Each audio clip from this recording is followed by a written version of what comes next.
Good afternoon, everyone. Thank you for joining us on this late Friday afternoon, and also to those who are following us on the live webcast. Sorry that the event got filled up quite quickly, and we had to close a bit early for those who've reached out to wonder how they can register. I'm Ibrahim, Senior Fellow here and the Director of the Africa Program. So before we get going, I'd like to go over some logistics. The first is that we are also on Twitter, so if you want to follow and join the conversation there, the hashtag is Securing Mali. Securing Mali. And for your convenience too, we're providing simultaneous translation in French and English as part of this program would also be in French. So if you don't have one of the devices and you do need one, make sure to get one. And for the questions part, we're going to do things a bit differently than we've done in the recent past. There are some question cards you must have received when you registered. So if you could write down your questions, fill it out, and then raise your hand, a staffer will come and collect those from you so that when we get to the question and answer part, they can use those cards to ask your questions. And then finally, if we can ask you to remain seated at the conclusion of the event, which will allow His Excellency to make his way out on time for his next engagement. That would be very much appreciated. So it is really a distinct honor and a privilege to welcome to Brookings and to Washington His Excellency Ibrahim Boubacar Keïta, the President of the Republic of Mali. Your Excellency, on behalf of Brookings leadership,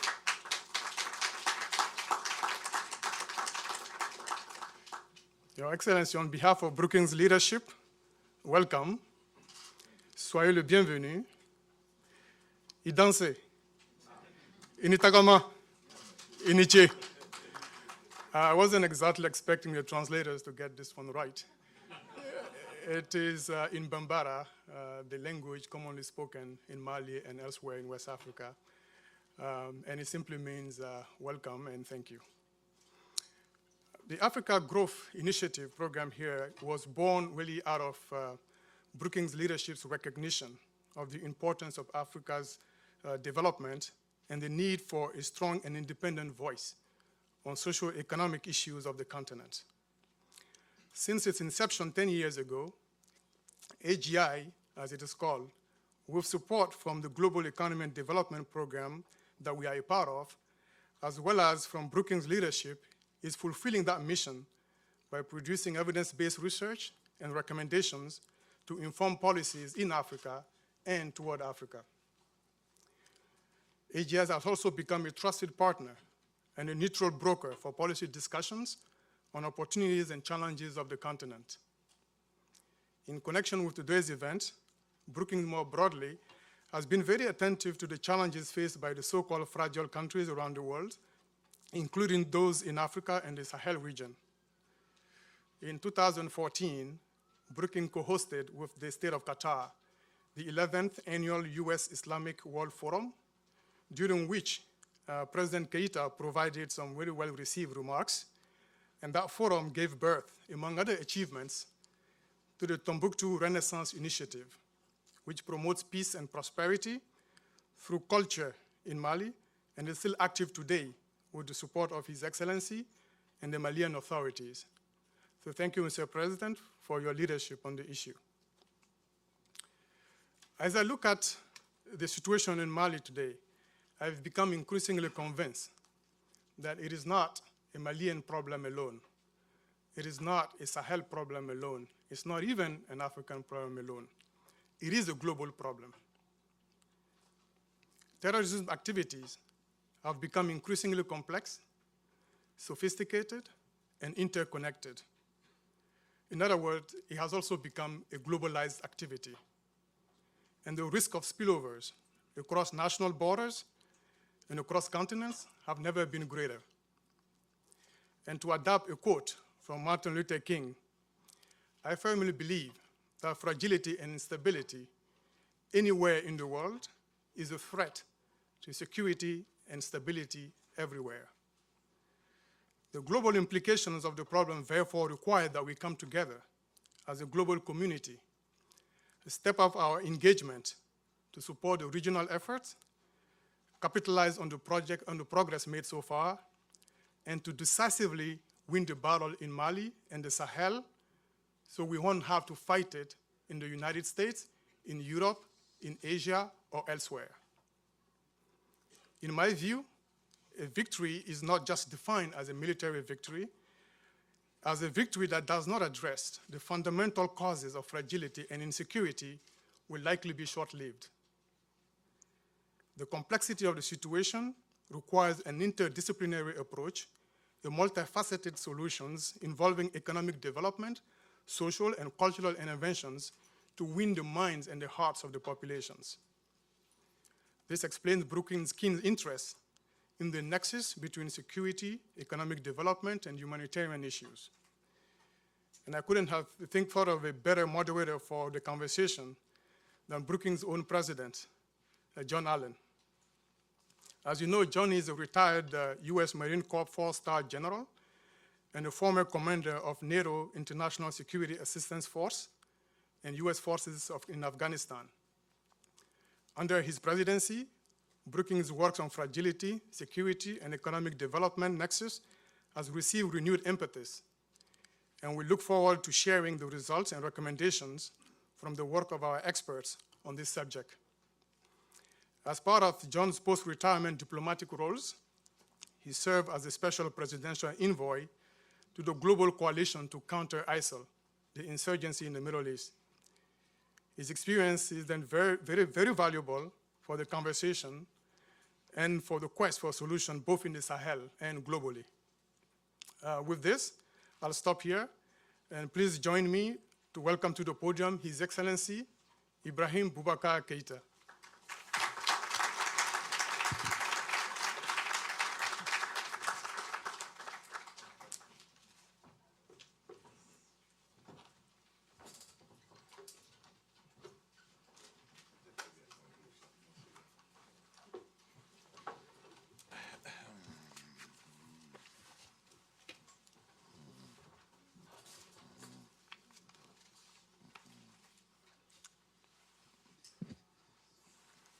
First of all, tout d'abord, j'aimerais vous remercier de votre présence ici aujourd'hui. Malheureusement, je ne parle pas couramment l'anglais, donc je vais parler en français. Monsieur le Président de Brookings,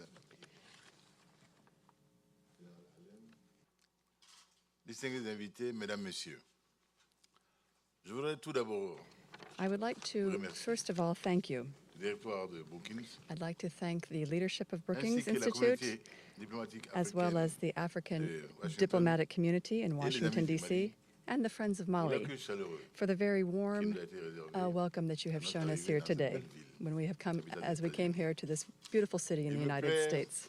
en cette occasion solennelle, It is a great pleasure for me Je to veux be remercier here du on fond this du cœur solemn occasion and to pour la thank you marque from the bottom of délicatesse my heart qui a for the consisté à wonderful m'inviter outpouring of et à me hospitality recevoir dans you ce have bel shown in institut inviting temple du me savoir to come here and que to j'ai speak with nommé you in this Brookings. wonderful temple of Et knowledge aussi that sur I le call point de vue, Brookings. oui, car And I was pleased to tout accept ce this qui peut invitation faire en sorte que nous soyons because sous la lumière, que le momentum qui est le nôtre this is aujourd'hui a soit point in accompagné time where we need to be et favorable à la paix, working très together to favorable, et nous support avons donc peace, devoir and we have a d'y duty souscrire avec plaisir. to Je suis ici. work together and to La collaborate, which possibilité de is why I'm pouvoir here today. m'entretenir avec un auditoire aussi important, The opportunity to be able to be here with you today with this distinguished audience avec is les a autres wonderful initiatives opportunity for en me cours to be able to lay out my vision pour for faire the face Sahel aux défis sécuritaires in order to et vous exposer les promote grandes initiatives orientations to démocratiques face our et développement security du Mali. challenges and to also explain Et the chacun main sait political ici orientations for my platform le to Mali a traversé une promote crise development in Mali. multiforme. As you know, Mali is Et je facing sais many que crises, chacun de vous and I présents know ici that aimerait everyone savoir here today ce que nous avons entrepris would au Mali like to depuis know what we've been doing in assurer la Mali paix, in order to la ensure sécurité that there is peace, et le développement, security, and development, car le lien est because absolument this is a crucial évident nexus. entre les deux. There is a crucial link Cette between the rencontre two. aujourd'hui Today's meeting is est also opportune. a very timely meeting En ce sens because qu'elle s'inscrit dans this une dynamique multi is part of an effort to, an overall effort to promote a multi-track diplomacy that is necessary for us to strengthen the image of Mali and to showcase the progress that Mali has made, as well as its investment opportunities. It comes as no surprise that Brookings Institute has been so available and ready to cooperate with the government of Mali, and that has provided invaluable support in promoting its rich cultural heritage through the Timbuktu Renaissance Initiative. And for this, I thank you sincerely. This is an initiative that was recently launched, and we were pleased to receive representatives from Brookings in Bamako. But to come back to the topic of the day, I would like to remind you that the Sahel is a vast region that stretches from the Atlantic to the Red Sea. From the Atlantic, as I said, to the Red Sea, and it is also now considered to be one of the most fragile regions in the world. Indeed, this region is now facing crises that are not only climactic crises, environmental, economic, and security crises. And yet, this region has not always had such challenges. History shows us that even as far back as the 11th and 12th centuries, this region was teeming with rich life based on exchanges between North Africa and the West African coast.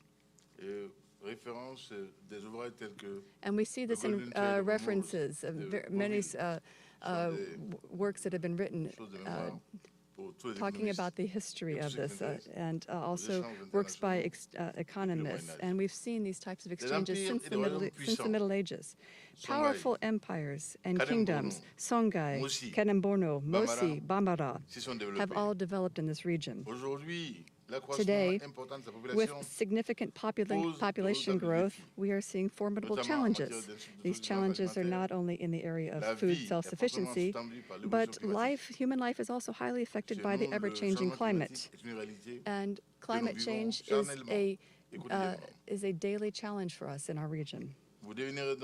So I'm sure as you can imagine, in a global context of climate change, this zone, which is already quite fragile, is suffering significantly from the impacts and the negative effects of climate change. However, the crisis that most threatens survival in this zone of the Sahel, from my point of view, is the security crisis. I believe that this is the most pressing challenge we face. As you know, my country, Mali, like many other countries in the region, is facing a formidable challenge in terrorism. Imagine that so-called Muslims coming from other places, coming from outside of our country to supposedly teach us Islam, when we all know that Timbuktu was the birthplace of Islamic culture since the 10th century. And Sankore, all these different cultures were present, and they were all part of the Islamic faith. So everybody is aware of the very important role that this region played in the promotion of Islamic culture. Since 2012, Mali has also been facing a significant security crisis.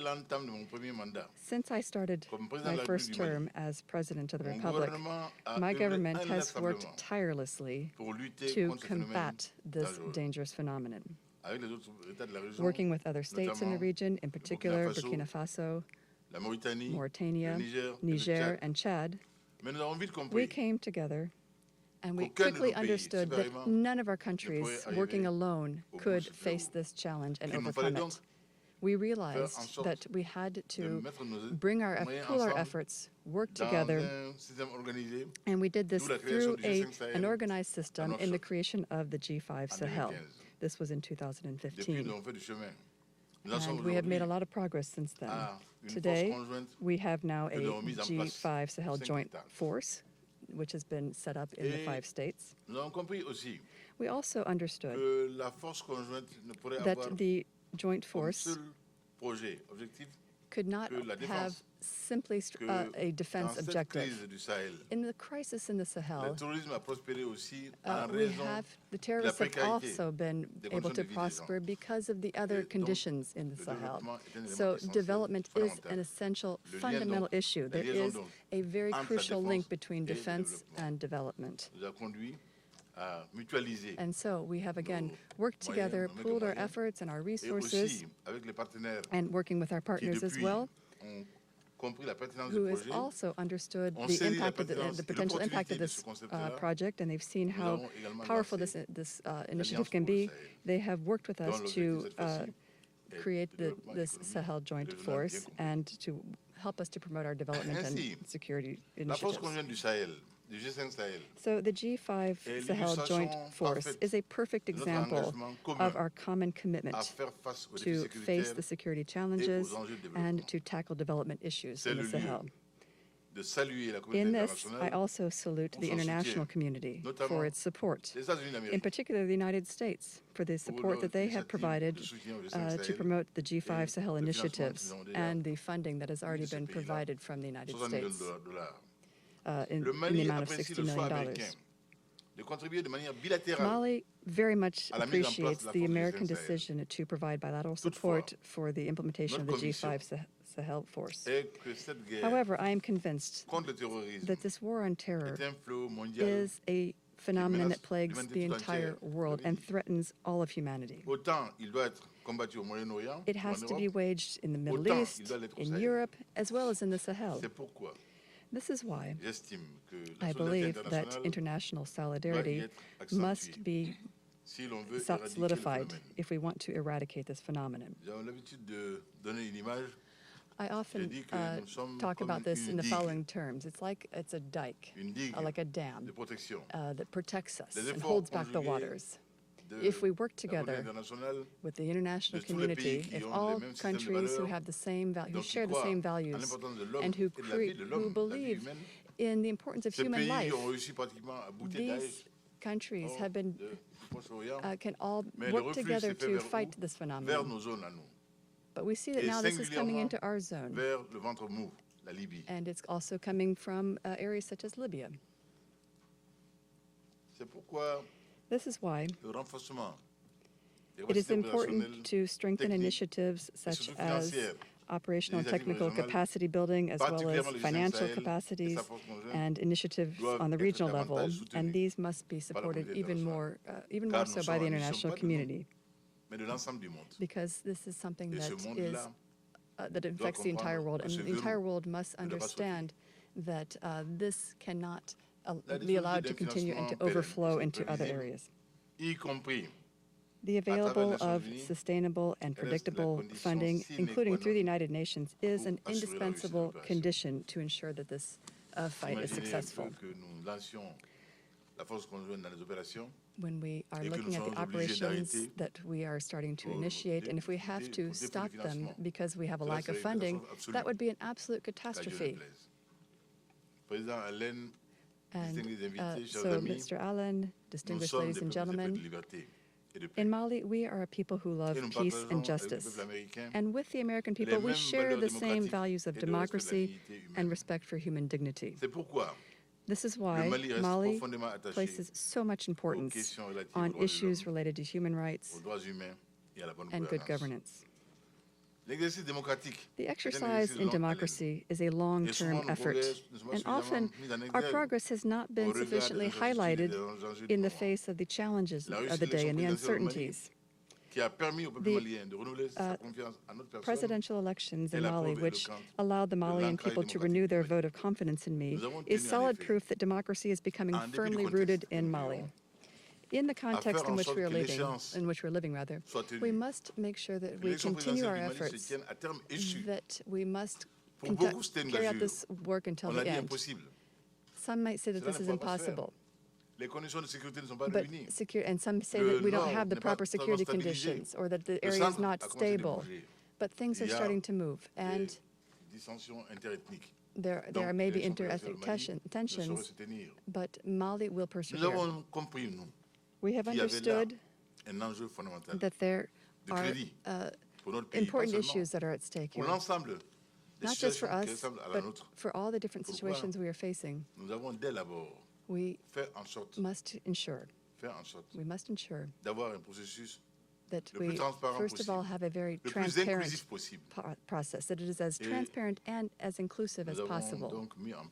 So we have therefore set up a system for what we call exceptional review of our voter list. Because often in Africa, this is also an experience we've seen many times in Africa, where there has been issues or problems with voter registration lists, they're not reliable, and various other problems that plague the elections. So the Malian voter lists were reviewed, but this did not stop there. We went even further. We felt that the voter list, the revised voter list, should also be reviewed by a moral authority, a recognized moral authority. So the OIF, the International Organization of Francophonie, lent us their expertise and sent us experts to review our list to ensure that they were reliable and accurate, working with Malian experts who also attested to the reliability of these lists. And it was even approved by the head of the opposition. So we felt that we went into our elections in a transparent, peaceful situation, even a very communal and atmosphere. And after our elections, we have other priorities as well that we are continuing to focus on. Just before the presidential elections were held, a few hours before the polling stations were opened, we undertook, working through an African Union mission led by the former President of Benin, we undertook a mission to make sure that everything was reviewed, and we ensured that when the elections took place, that there would not be any fraud. However, this request to accept people from the opposition party to be able to have their registrations renewed. We also agreed to this, allowed this, even though this is not necessarily something that we had. Their advisors had to be re-registered. We're supposed to have been re-registered 15 days before, 2 weeks before, but we still allowed this even up until the elections. And in all of the different polling places, we had an observer for the majority party and an electoral observer for the minority party.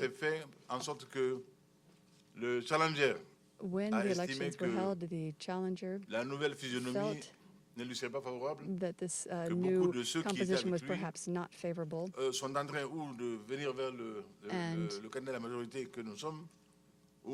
felt that perhaps there had been some bias towards the majority party, and so we dealt with this problem right away. And we agreed to all these requests, and all this to ensure that our Malian elections were entirely credible, because this was important. The entire world was watching our elections. The entire world was concerned.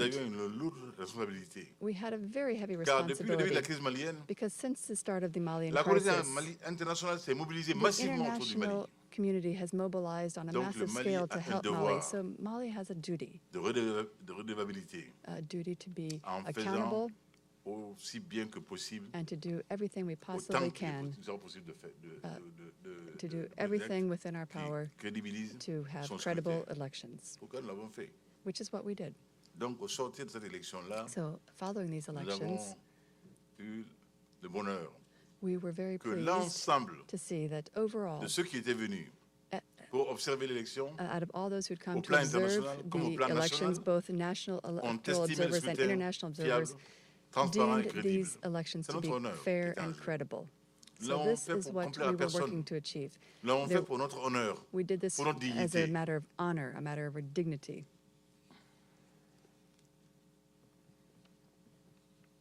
Donc, nous avons depuis un nouveau gouvernement.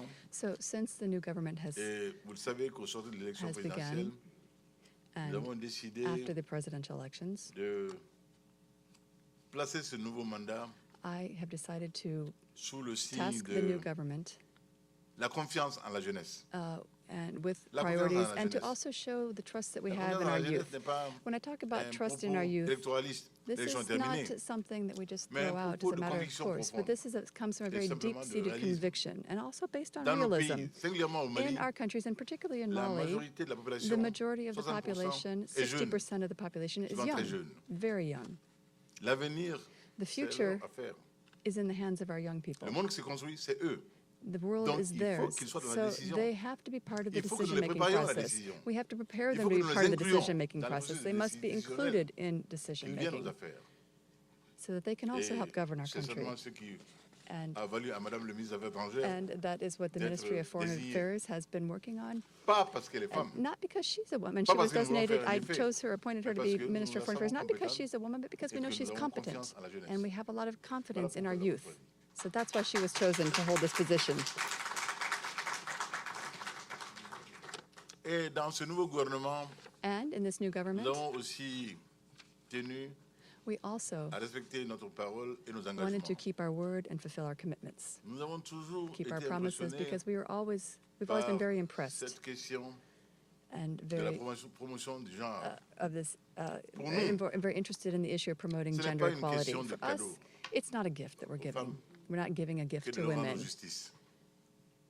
J'ai toujours It's le a mot matter de of justice. au Sénat de quand elle entrait And- à l'Académie française et je suis pas Jean And d'Ormesson. when we worked, Madame, ce n'est pas en and raison de votre sexe que nous we recevons have ici been aujourd'hui. working on these issues. Il ne suffit toujours pas And d'être it's femme pour not être reçue sous la just, coupole, it's not simply a matter of madame, appointing women to some plus au positions, ciel que tous les hommes qui ont but été we are reçus trying ici. to also make sure Puissent that tous, women madame, have the l'immense same talent qui est le opportunities, and that we Voilà recognize pourquoi the nous immense choisissons talent that they have. le That's talent, why they're la there, confiance, pas le genre. because of their talent, not because Et of their si, ce gender. faisant, nous rendons justice au genre également, tant And mieux. if we do this, and if we are able to have more women in the government, Donc, then so much the actuellement, better.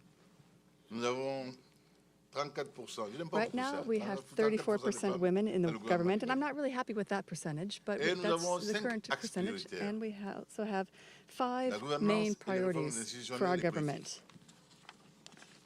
La promotion d'une We croissance are working, inclusive first of all, to promote better développement governance du and capital political humain and institutional et reforms, l'inclusion to sociale. promote inclusive L'environnement, growth, to j'ai promote dit the development of dans- human en entrant capital dans mon and propos, social son inclusion. importance pour un pays comme le Mali. And this is also Où l'on important voit, for a country like Mali, Très clairement, where we can see de very manière clearly macroscopique, quotidiennement, on a comment daily le désert basis avance. Comment how much le we lit are du fleuve, progressing, but d'année how en année, and a we are looking été also to promote comblé environmental par les dépôts progress éoliens, to deal with climate sable change, dans le because lit du we're fleuve. seeing how our riverbeds point are drying up. qu'aujourd'hui, We're seeing climate la effects on our captation country des navigateurs every sur le day. fleuve Niger, We're seeing effects on the navigateurs Niger traditionnels, River. très habiles. Il faut toute leur And we science must look at all the pour slalomer science. We maintenant à must travers use this to de véritables dunes to déposées dans le lit see, du fleuve Niger. because often it's very difficult to Et even j'ai dit aussi navigate this river because of the sand dunes que that si have nous ne been prenions garde, increasing. So ce if we fleuve do Niger, not qui pour take nous est une more bénédiction des steps to dieux, prevent these risque impacts, d'être un souvenir, triste souvenir. then the Niger le River fleuve n'est is pas simply entretenu. going to become a memory Et at s'il some continue point. d'être And agressé if it par continues to be l'homme et par la impacted nature, by nature car and il y a by l'effet climate éolien, effects, il y a l'avancée because du there's désert, also the effects il y a of aussi wind l'orpaillage deposits, sauvage and qui fait que and other on déverse dans le lit du fleuve climate du mercure, du impacts, cyanure, and if we see all the à la different richesse de l'or, impacts, we see et that ce there's faisant, on tue la faune mining, aquatique. mercury, or gold, and On other tue, mining toute vie activities, but this is all long du things fleuve, that need to et be cela, à taken terme, into peut account, condamner le these fleuve activities Niger along à the, Dieu ne that plaise. are conducted Donc, along the Nile River, l'environnement, and we need to protect our river so le that we'll changement be there in the climatique, future. et le développement durable So we're promoting sont également sustainable nos soucis. development and Enfin, une a diplomatie et une sustainable coopération response to internationale climate change.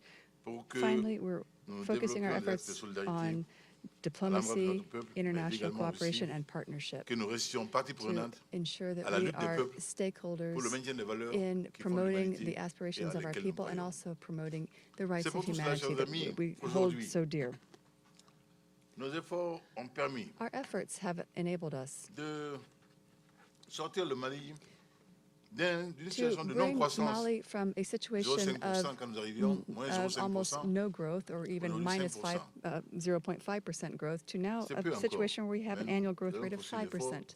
So we have et made nous a avons lot of été très progress, heureux and we've been de very constater pleased que to dans note notre zone that in our zone, économique, in the West African Economic lui et moi, Monetary comme la Union, CEDEAO, WAMU, and à lui et ECOWAS moi, zone, sur les 8 États, out of the nous 8 avons member aujourd'hui la troisième states, place we are en termes the économiques constants. third largest Et economy nous in our satisfaisons economic à tous les critères region. de convergence. La CEDEAO, And within pour les critères ECOWAS, de convergence de premier rang, we nous are sommes working également in this area as well. dans les rangs. And we are a Un bon major classement. actor. We have been well ranked L'encours de la dette among the countries est in terms of our absolument debt rating. Remarquable. We've Nous made avons une significant capacité progress there. d'endettement We have a debt qui est loin capacity encore d'être that épuisée. is still far from being Nous en sommes à exhausted, 30%, about alors que 30%, la whereas CEDEAO ECOWAS nous autorise jusqu'à les 70%. authorizes us to have almost up to Ça veut dire que le Mali 70% debt a encore capacity. So this shows de you that l'espoir dans Mali ce domaine-là et is nous avons still de has a l'ambition lot of également. hope in this and a lot of ambition in this Nous area. avons songé aussi We have also been aux focusing conditions de vie de nos populations, on the living conditions ce of qui our fait que les transferts population, sociaux looking at our social ont connu needs. And un bond we have seen d'environ that 200 millions we d'euros. received a grant of almost a jump in almost Nous 200 songeons million également euros à la couverture énergétique de notre pays, in order to help develop car energy nous in our savons country. que ce que nous avons comme ambition And we have a lot of ambitious pour projects la réalisation des plus-values to en add termes value agricoles, to dans le our domaine industries and agricole, the est impossible agricultural industry. si le This disponible would be énergétique impossible if we reste didn't au niveau have où il est a aujourd'hui. energy Et là, sector that was nous sommes en train de improved, faire des because if it progrès. stays at the state that it Nous is sommes today, we will aujourd'hui not be able à to develop other 350 mégawatts sectors. disponibles Right now, énergétiques we have et notre besoin 350 se chiffre à 700 mégawatts. megawatts available of Et j'avais dit electricity, un peu rapidement and que we are hoping to une increase this to centrale 700 million megawatts. Albatros était en voie d'être inaugurée. Il semble que là, je suis allé People un know peu that vite. I have Je been crois que working on on va trying to juste advance poser these la projects première very pierre, rapidly. mais c'est vous But dire que this cela nous all tient to say beaucoup à cœur that et nous these are allons issues that we take very élargir ce parc-là seriously, dans les années à venir. and we are Nous avions promis sure that we will be making 200 continued 000 progress in the emplois. future. We are also trying to Et nous arrivons à le increase faire. Nous avons aujourd'hui employment and to provide 200,000 new 350 jobs. emplois réalisés. And we have also Cela created également 222,000 new assez jobs. prometteur pour l'avenir. And so this is very promising for the Donc nous future. sommes aujourd'hui premiers producteurs de coton au sud du So Sahara. we are also the leading Malgré le producer contexte de of crise que nous cotton traversons, in the Sahel region. malgré les difficultés économiques qui sont nôtres. Despite our economic challenges, producteur de despite the other de security coton au sud du challenges, Sahara. we are still Mais the leading il y a un producer mais. of cotton.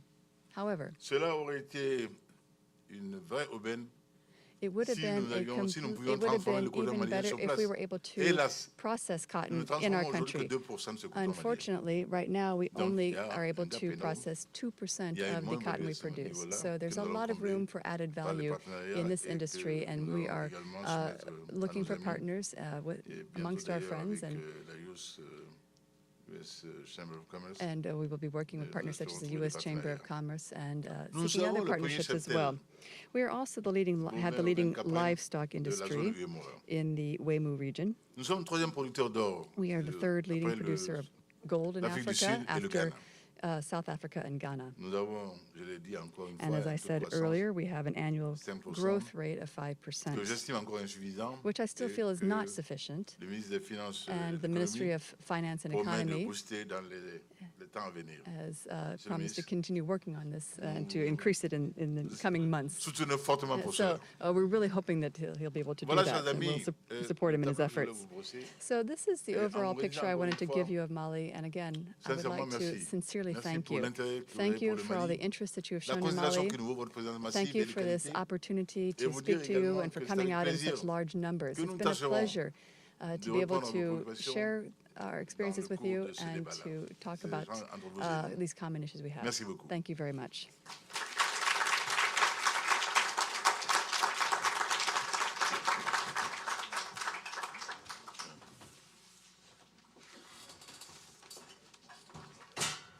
Pardon. Ok. Où suis-je?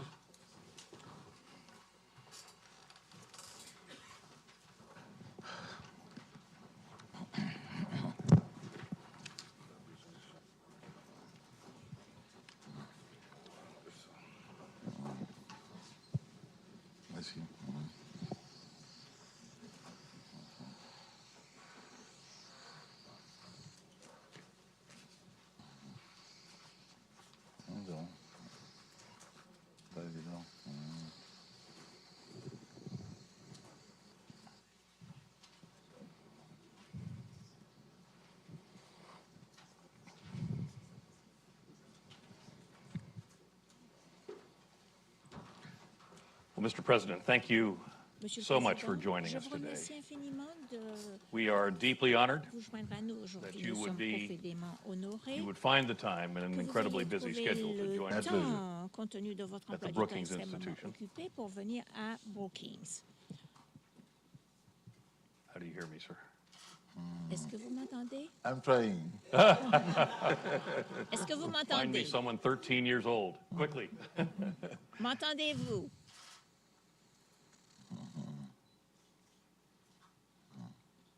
Could we get someone up here? M'entendez-vous? Ça va, vous m'entendez? Test. Vous m'entendez? Oui. Oui, ça y est, le son passe. Yes, I can hear you. Okay. Thank you. Everything is okay now. Ça va. Good. Very good. Okay. Well, we're deeply honored that you could Nous find sommes the time profondément honorés que vous ayez incredibly busy trouvé schedule le to join temps us dans votre here emploi at du temps Brookings today. tellement occupé de venir ici à We Brookings know how aujourd'hui. Nous important your time savons is, combien votre temps est and it would be difficult important to overstate et il how serait difficile. honored and privileged we feel that you would find the time to be with us. And let me also welcome the remainder of your delegation who is traveling with you, but also to welcome the excellencies and diplomats and scholars for whom Africa is such an important subject. We are honored to have an important world leader here today, but we're also deeply grateful, Mr. President, for the vital African voice that you bring to this institution today to help us to understand how you see the challenges that you face every day in Mali, but also the challenges of Africa. But very importantly, you have given us a glimpse of your vision for how you will lead Mali into the future, not just as a leader of Mali, but a leader in Africa, and as Mali sets the example in the way in the days ahead. So we're really grateful for your taking the time to be with us today. And sir, we have several questions for you.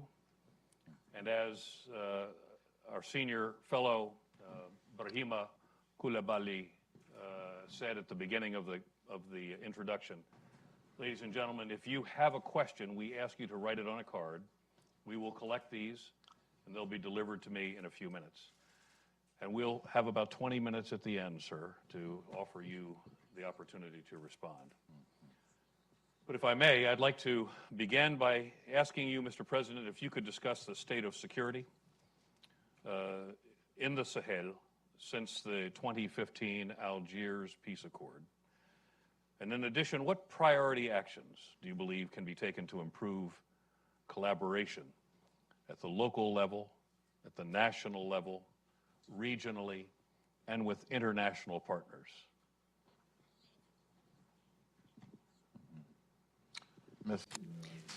Thank you, General. Thank you very much.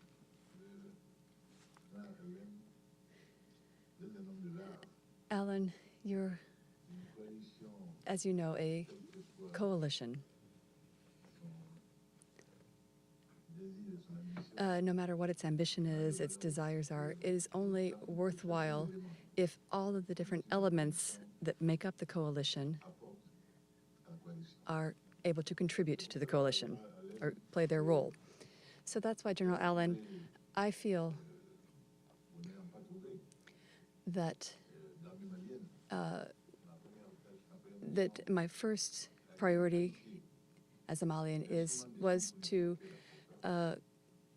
improve the strength of our armed forces when I took office. And we have a country that is very large, 1,240,000 square kilometers. And it is it was impossible to it's impossible to reach some areas without helicopters in some areas of Mali. So as you can understand, my first priority was to train the Malian army. Today, for the first time in about 10 years, we have seen a strong military on September 22nd, just a week ago, which was the occasion to organize a gathering where we showed our people what we have done and how much we have been able to accomplish in the 5 years of my term. Now, of course, there's still much work to be done. We have not done everything. We have 11 airplanes in the Malian budget. And what is important for us and for the Minister of Finance is that we are trying to tackle all the issues that we have had with managing public finances. And thanks to our efforts to clean up public finances, we've been able to purchase these 11 aircraft, cargo planes, helicopters. And when I get back to my country, we will be working on some of the areas that are still inaccessible except by air, because we need to be able to have access to all these areas. Now, we have also been assisted by the international community, supported by the European Union through the European Union training missions that I'm sure you're familiar with, the UTEM missions, and also through the CAP, because there's also a security aspect in this security initiative. So UCAP has also been working with us to help train our police officers and our gendarmerie. And this is all done within the context also of fighting against terrorism, because often the terrorists are hiding amongst the population. This is a very classic problem where it's no longer a symmetrical, it's an asymmetric fight along the borders. And I'm sure you're well aware of this as much as I know it as well as I do. So that was the first priority. And this, I've been very happy to see the progress made by the G5 Sahel with my colleagues. And we are working together. Of course, it's good to say, yes, let's work together, but what is it we want to accomplish? And as they said in Potsdam, famously, Potsdam, what is it we want to accomplish? This is, as our Joint Chiefs of Staff knows well, we are focusing on how we're able to strengthen our security forces, and we're doing this through an organized approach to our methods. We've understood that we need to have more guidelines and military training and forming.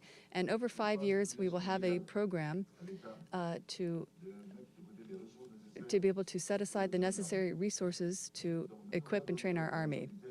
So this is a 5-year plan, and this has enabled us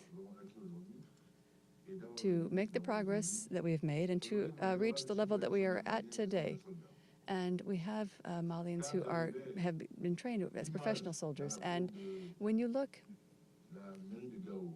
at, for example, the town hall in Gao and the soldiers that are there, you will see a Malian soldier next to a French one.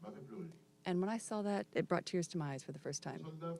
The French soldier was armed, was well-equipped with everything he needed. But the Malian soldier did not have anything, did not have the necessary equipment. He was barely wearing sandals. He didn't have boots. He had an extremely outdated rifle. And that brought tears to my eyes, General Allen. And I said to myself on that day that this is something that I will not have accomplished anything if I'm not able to be able to improve our army and our defense. So this is something that I've been working on very strongly with the G5 Sahel coalition. So that is in part answer to your question. We need to be working with our partners at the regional level, but also our joint force needs additional support. If the joint forces does not have the assurance of sustainable financing, sustainable regular funding sources, we will not be able to deploy soldiers to the field and to have the proper logistics and equipment if we don't have these resources. After 2 days, if they don't have the resources, they'll either be suffering from hunger or won't have the necessary equipment. So we're asking the international community to support us in this. Our budget is 423 million euros. This to defend, and this is not an excessive budget to defend this region, and yet we still have funding shortages, a funding gap. So this is why the United Nations is supporting us, and we have been able to convince them that this initiative should be put on the UN agenda.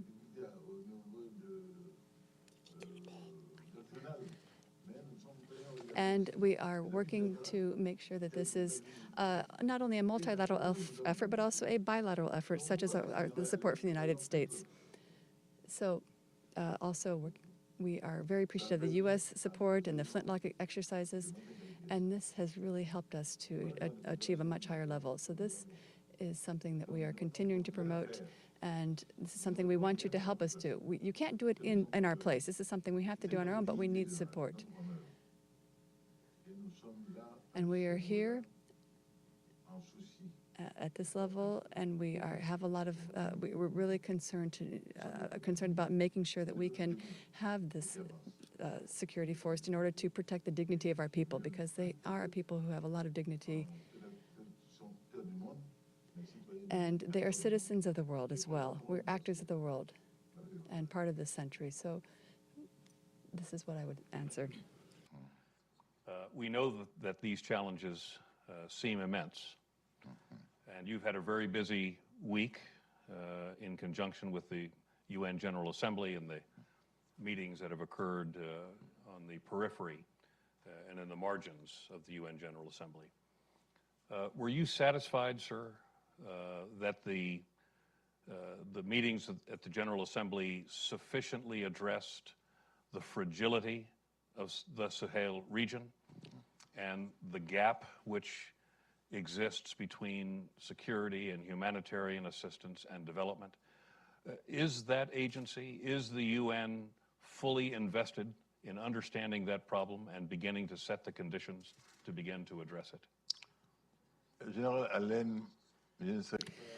Allen, I don't know exactly how to answer that, especially when we talk about the UN mission, for example, the multinational UN mission, MINUSMA, which has been set up in Mali, but it's suffered a lot of human loss in human life and also a lot of material loss. And I'm sure that we are aware, we have the memory of all those who have been lost in the Sahel. And there are approximately 30 different nationalities that are part of this mission. So MINUSMA has had a very strong presence, but is continuing to be there, and it's a very strong presence. But the United Nations and the world, and what I say to my fellow countrymen is that we need to be careful. Because there was a time when everybody is looking at you, the whole world is looking at you, but things are changing so quickly that the situation could change abruptly from one day to another. And you must be careful if you lose your momentum, because we have to continue fighting this fight. For us, it is important that the peace agreement, peace and reconciliation agreement that we have laboriously worked on to try to establish with all the different Malian partners that we negotiated in Algiers, that this is something that comes to fruition, and this is something that we hold to, that we attach a lot of importance to. This agreement must be fully implemented, and it is an urgent matter. We understand that we cannot simply be, that we are a little bit impatient, but We also realize that in Mali, at the moment of the International Conference on Resource Mobilization for the OECD in Paris, we were promised funding, which still has yet to come, and that was in 2015. And we're still waiting to receive these funds. General Allen, in March of 2018, we also had another meeting in Brussels, and during this meeting, many commitments were made. But again, we're still looking to the heavens to see if the skies, to see if the planes are going to fly over and drop these funds on us. So it's a problem. There's a lot of impatience, but yet the reality is that on the ground, the resources are still lacking to implement this agreement. And it would be a very stupid move to not do everything we could to promote this agreement. And there's really no reason to drag our feet on this. If we're doing this, if this is the case, it's because we're still waiting to have certain commitments fulfilled.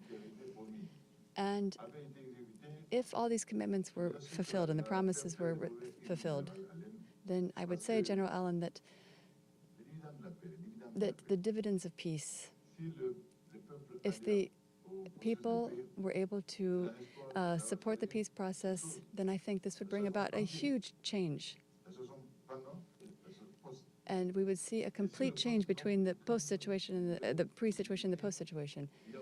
And in this situation, right now, we have to see what the dividends of peace are, what the added value is of peace. And these dividends are that social needs are met, that roads are built, that airports are constructed, hospitals are built, and that there are centers of information and education. And this is all things that we have planned for, that we have promised our people, and yet there's still a singular issue, a singular problem.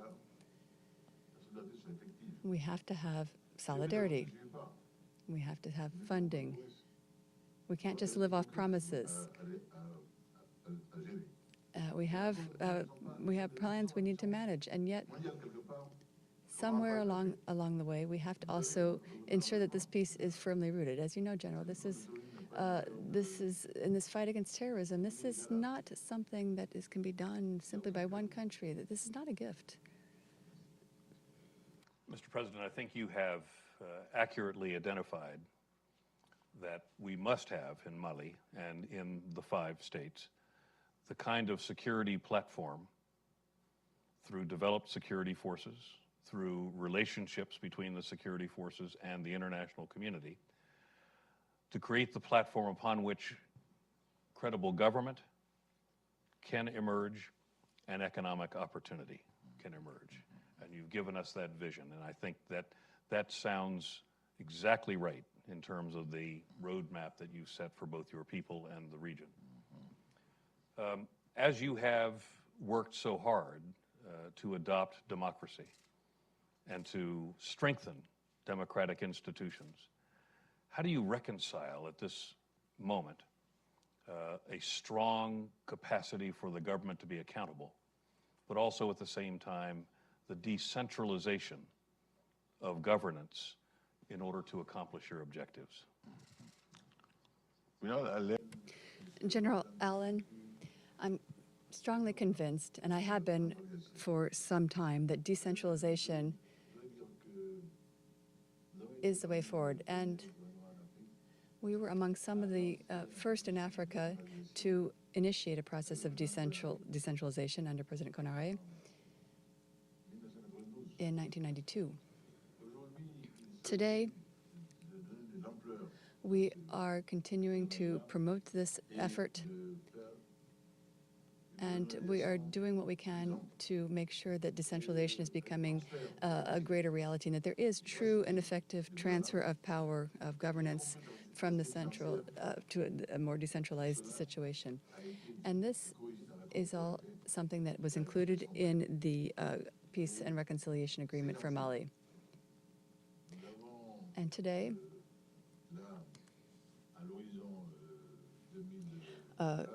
in the run-up to 2018, 30% of our resources are to be transferred, and I hope that the Minister of Finance is paying attention to this, but we have been a little bit delayed in some of this in terms of the institutional reforms. There are some reforms that we have not been able to implement until we've been able to reform our Constitution. General, when we began this process, it was difficult. As you know, constitutional reform is something that strikes fear in the hearts of people in Africa. When you say we're going to reform or modify the Constitution, they say, oh, they want to just make sure he's a president for life, but that's not the case. But quite simply, the peace agreement for Mali obliges us to implement a constitutional reform, because throughout the Malian crisis, we noticed one thing, is that the traditional leaders, traditional chiefs, opinion leaders, and community leaders have real influence. And so when there's a crisis, people turn to them. We seek them out. And but sometimes once the crisis is over, we forget them. So we wanted to see how we could integrate them and include them into the institutional system, how we could, for example, create a Senate. We can't create a Senate if we don't include everybody in Mali. And also, General, there's something also that I personally am very attached to, and that is the fight against corruption. We talk a lot about it, especially in Africa. We talk about Africa having a corruption problem. But in Africa, we also have limited resources. So these types of problems, corruption, costs a lot to our societies. And in working to fight corruption and illegal enrichment through corruption, we have adopted a very instrumental legal instrument, the Court of Accounts. And all the countries of the Wemu region have this type of a Court of Accounts. And every time I try to explain to the other heads of state that these courts have to be put into place, we realize that it's not always an easy undertaking, but this is a reform that has to be done. We cannot delay it. We cannot defer it.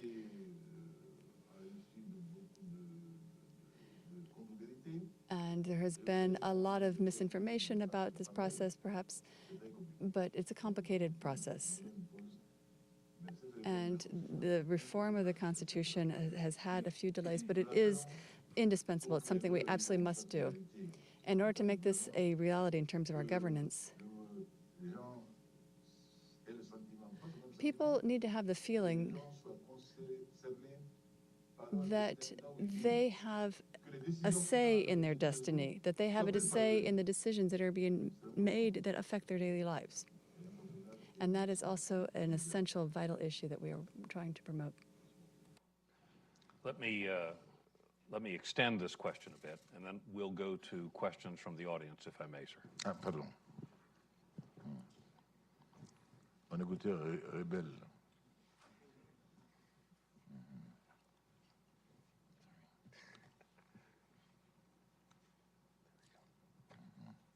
C'est bon.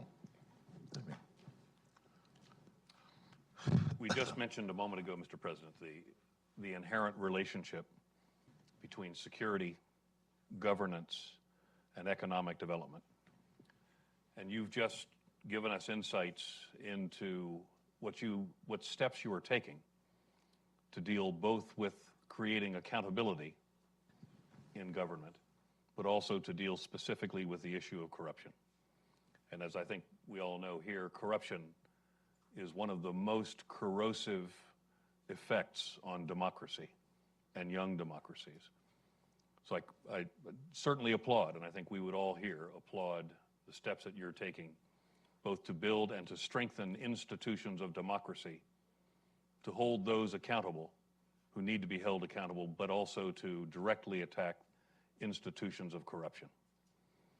If we have a good security platform, and if we have the capacity to govern, that sets the conditions then for economic development.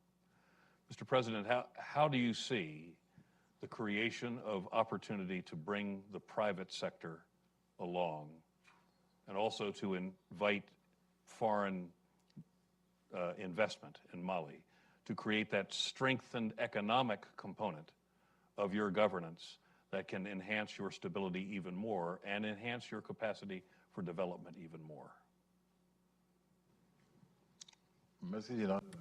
Thank you, General Allen, for that question. And I would say that our country, like all other countries in developing countries, especially in Africa, needs support. We need investment in all areas, and we need a lot of investment. But the climate for investment has to be, first of all, one of security and stability. And I've been explaining some of the efforts that we've been undertaking to ensure that our region is a livable region, a secure region, and that in Mali we are no longer in the red, but we have a very good climate for investment. We've been working on reforming our code of investment so that it is and it already is a very favorable law, but we're still working on it. And in doing business, I think we're pretty well rated in West Africa on the Doing Business Index. And I think that investors are attracted by what we've been doing in terms of economics, the progress we've made, that our country has been improving our economy with our growth rate, that in this context,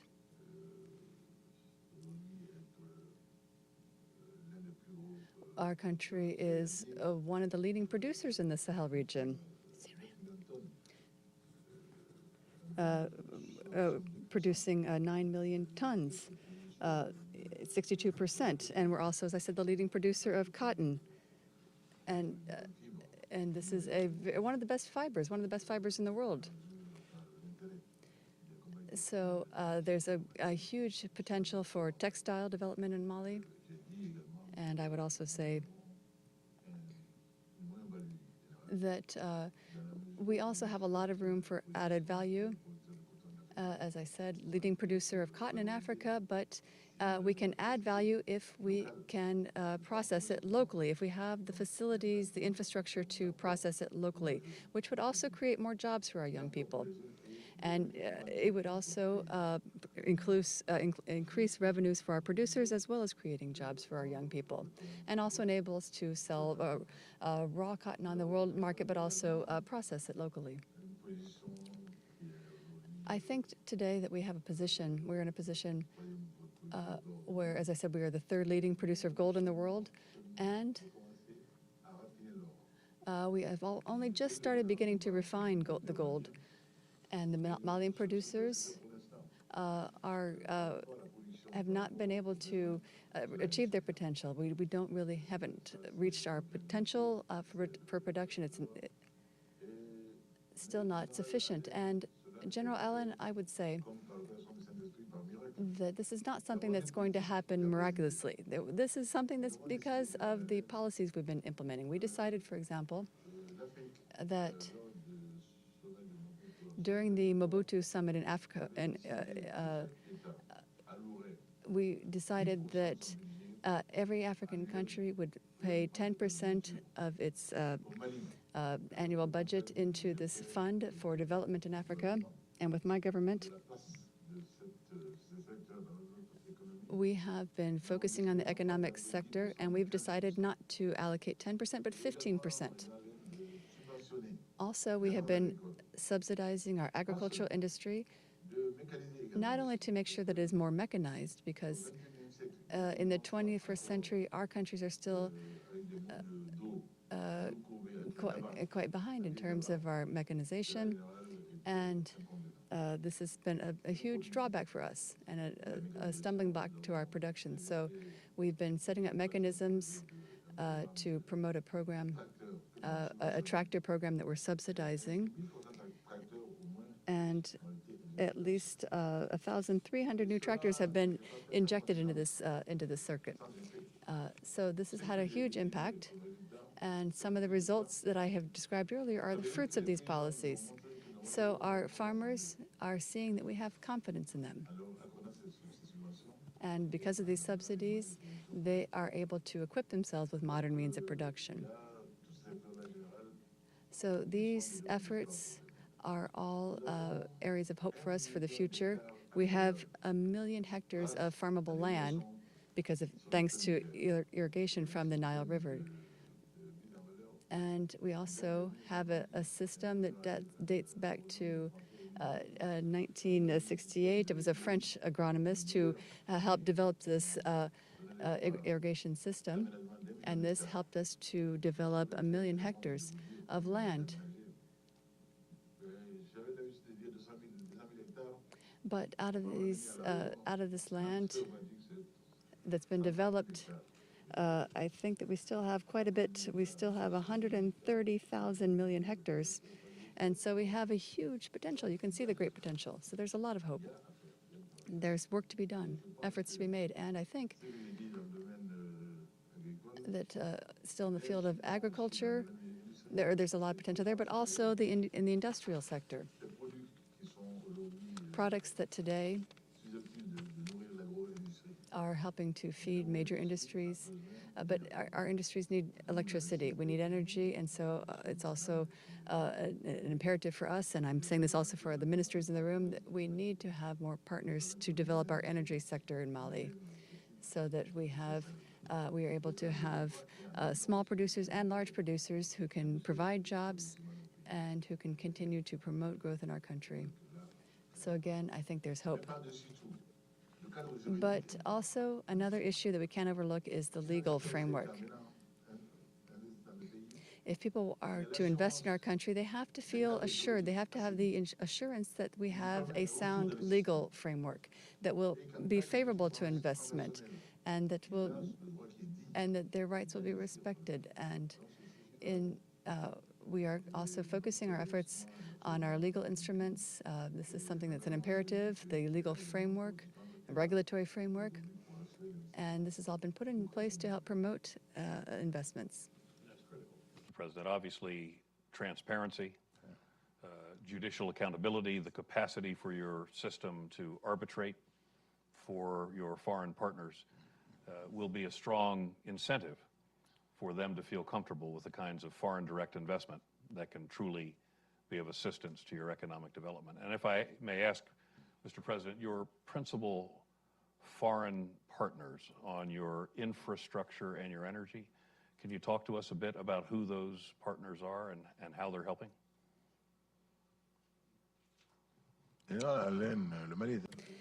Well, General, Mali is a country that is open to international partners. We don't give priority to one partner over another. We're not exclusive. We're open to any type of partnership in the sense that as long as it's going to be a win-win situation for both parties. We're very open to working with anybody. We don't really play favorites, and so we also want all countries in the world to trust us, and those who have dared to come to Mali, despite the context that I described, despite the problems, these partners have not left us. Those who have dared to come have still stayed with us, such as the United States. They've stood with us. Unfortunately, they're coming in fewer numbers right now, but we still have a lot of solid partners. Well, ladies and gentlemen, you heard it from the President. Mali is open for business. Totally. Mr. President, these questions are from your friends on the floor. This is an important question. Given the demographic nature of your population, the youth, and the expanding youth within your population, what some call the youth bulge, are there specific programs that you envisage or that you're undertaking to work the basic education and the basic skills necessary for your young and youthful population to be credible contributors to the future of Mali? Often we see a flight of talent from countries where they have a sense that they have no future, either with the government or with the economy. How do you see taking advantage of this young population and setting them up for success, not just for themselves, but for your country? Well, General, this is a very vital question. In our countries, the demographic bulge is something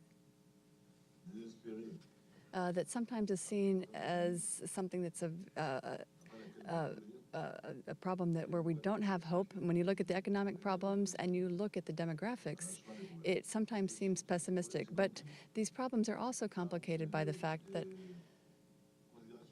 when you look at also religious considerations and that interfere. And you see that sometimes there are taboos or different issues that come into play. But in a country like Mali today, these issues are very much on the agenda. And we are open to working with everybody, working on religious issues, and even working on family planning. We're very open to this because we feel that the head of a family has a sacred duty to provide for his or her family as much as possible, and to provide a life of dignity for everybody who is dependent on him. So it is clear that a family that is perhaps maybe too large and they can't provide for them, that this is a problem, especially if the resources are limited. So we have also been trying to work on ensuring that our human resources are more qualified, better trained, and even where we don't necessarily have the material resources or where they're lacking, we are still able today to be one of the leading countries in terms of improving the quality of our human resources. So we are, we really would like to see that we feel that any country that isn't really focusing on improving the quality of their human resources is not a country that's going to be able to keep up tomorrow, because the youth are going to be they have to be qualified. They have to have the skills and the job training. As I'm sure you know, we have to be able to have human resources that can, we can't necessarily just hold their hands. We have to be able to train them to then take over themselves after. It's not just a matter of business or training, but we are interdependent. We can't just stand alone. We're interdependent, and in this world of interdependence, everything has to be based on quality, and quality comes through education. This is why, for about the past 10 years, we have been putting into place a program to develop our educational system. We call it the ODEC program. And we are progressively, gradually improving the quality of our educational resources to improve our human resources, because of the different crises we've had over the past few years, we have seen a drop in this level, and we are trying to support them and to promote the quality of our human resources. We're also very concerned, despite despite some of these issues that we're facing, we also have to look at basic research, and especially in the field of agriculture, for example. Mali has a fair amount of experience and has a pretty good reputation in agricultural research, especially in our sub-region. We have a center of excellence, and it's a source of pride for us. So for us, school and education is a whole part of this effort to manage our funds and to manage our human resources, to manage the migration of people. And we often don't have the means to deal with all the migration that we're facing. And so with these resources, we're trying to focus more on the growing numbers of young people rather, who want to go to school and who want to improve their lives. And that's a major point of focus. As a teacher, we know the value of education and culture. And this is a very, very big priority for me. We have a lot of needs in this area, a lot of urgent needs, but we have not been able to, we have still much work to do. The challenge, Mr. President, is as you equip the youth with the education that they need, convincing those young women and men that their future is tied irrevocably to the future of Mali is the challenge that you face as the leader of your country. Because often in many countries like this, once educated, the youth leave. Or if unable to be educated, they are recruited by the extremists, and that, of course, then is a blow against stability. So the education in a country like Mali is really central to your strategic future. And it's great to hear that that is a major priority for you. But stability in the entire region is also something that we've heard from you today is important to you. And to what extent, Mr. President, does the stability of Libya impact the stability of Mali? General Allen, I have to say that we're sort of like we're collateral victims of the damage from Libya. It's not just the Libyans who suffered.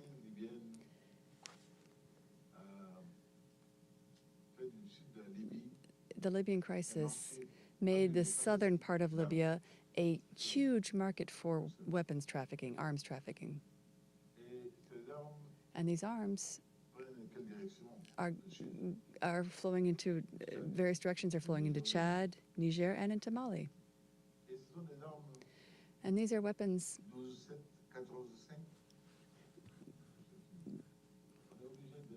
These are weapons that we have to deal with. We've seen so much.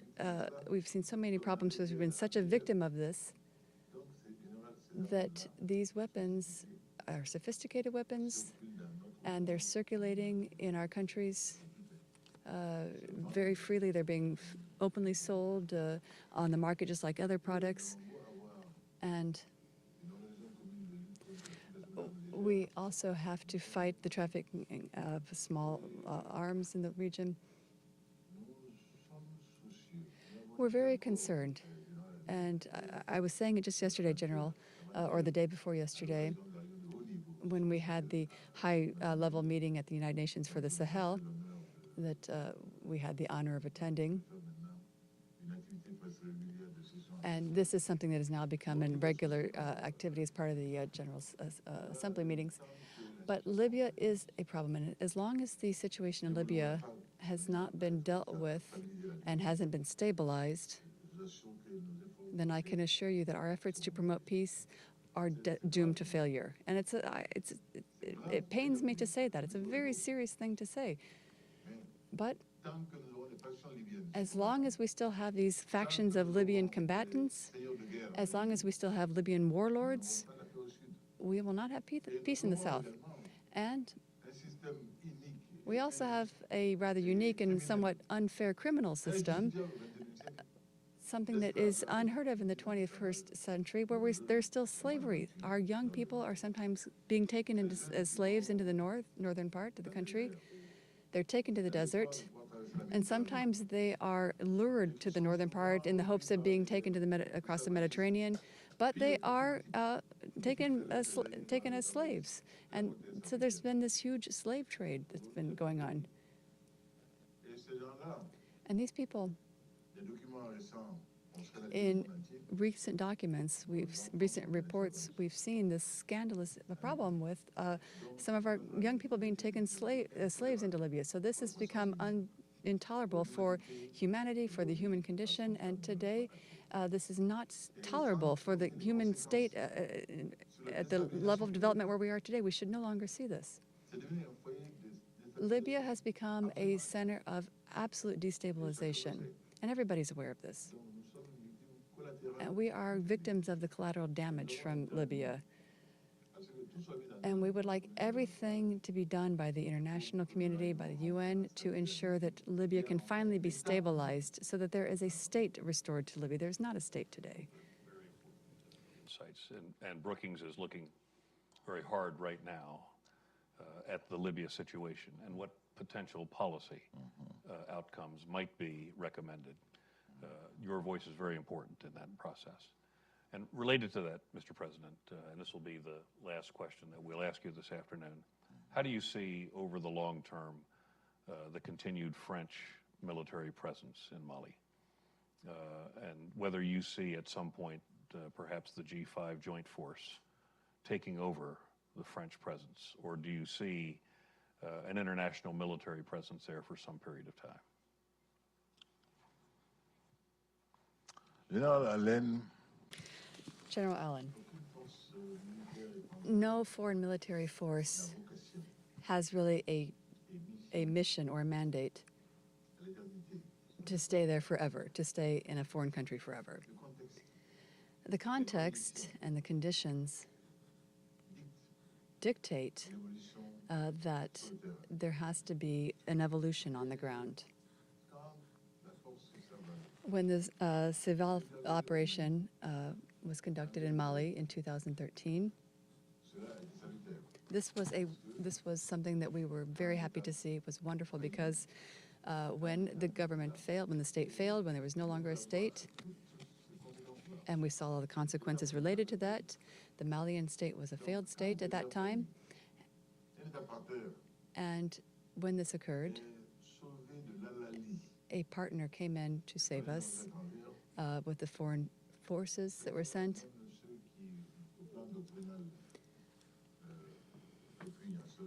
And this was a plan that was set up to help us. But following this, the nature of the mission has evolved. When it became clear that it was a situation of virulent terrorism, that there were religious extremists, and that there were many issues that we had to face,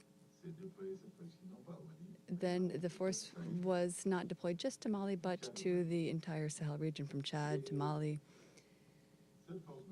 And the Boubacar force has been working with many countries such as the United States and other friends, and they have been very successful in Mali, but it's not necessarily a traditional operation, a classic operation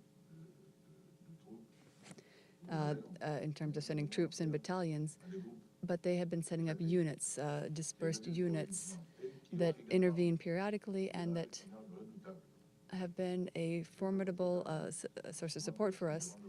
And I would also like to pay tribute to the memory of those who have fallen in the context of this mission.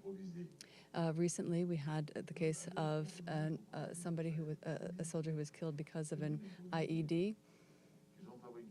And this was an IED that was built out of fertilizer and various materials, and that was easily made by somebody. And that's why we want to make sure that we're trying to work to ensure that fertilizers that are imported in our country are brought in liquid form, so they cannot be used to build bombs. And in fact, just recently, 7 soldiers were blown up when their vehicle drove over an IED. So, General Allen,